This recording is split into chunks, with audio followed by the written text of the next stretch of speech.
লাগছে, বেশ দেখতে সুন্দর লাগে। মন খারাপ করবো না, কেন সব জায়গায় চিরস্থায়ীভাবে থাকলে তাহলে কিন্তু এত আনন্দ এত মজা করার কোনো ব্যাপারই মানে আসে না।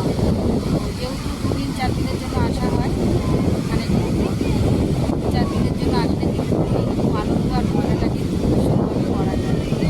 আমি চাই এইভাবেই জানি যখনই আসি না কেন এইভাবে আনন্দ মন খারাপ করবো না। কারণ যেখানে ঘুরতে যাই না কেন সেই জায়গাটা যদি মানে চিরস্থায়ী হয়ে যায় সেখানে কোনো আনন্দের মজা থাকে না।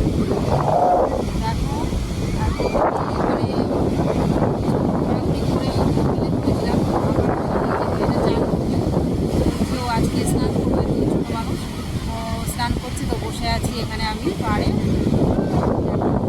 ব্যাক ক্যামেরা করে দেখাচ্ছি। আর আজকে আমি স্নান করবো না একটাই কারণ, তো আর ভালো লাগছে না, মানে চান মানে একদম 4 দিন টানা কন্টিনিউ চান করেছি, তো আজকে আর ইচ্ছা করছে না। যাই হোক, বাচ্চা মানুষ ও চান করছে, ওকে স্নানটা করিয়ে নিয়ে যাব,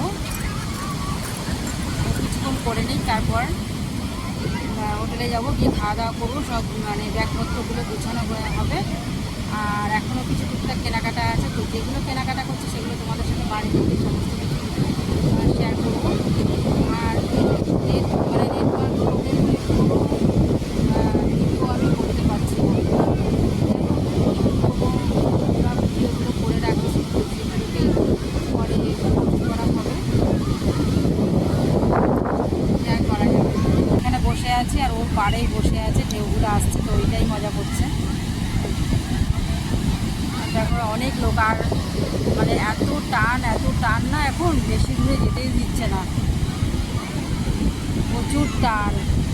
তো কালকে স্নান করতে আমার বরের একটু পায়েও লেগে গেছে, মানে এত টান সমুদ্রের। এবার তো সমুদ্রে তো বেশি দূর, অনেক দূর কিন্তু সবাই যায়, এবার কাউকে যেতে দিচ্ছে না, সব কাছাকাছি আছে, বাঁশি বাজাচ্ছে, মানে লাঠি নিয়ে করছে, সব নামতে দিচ্ছে না।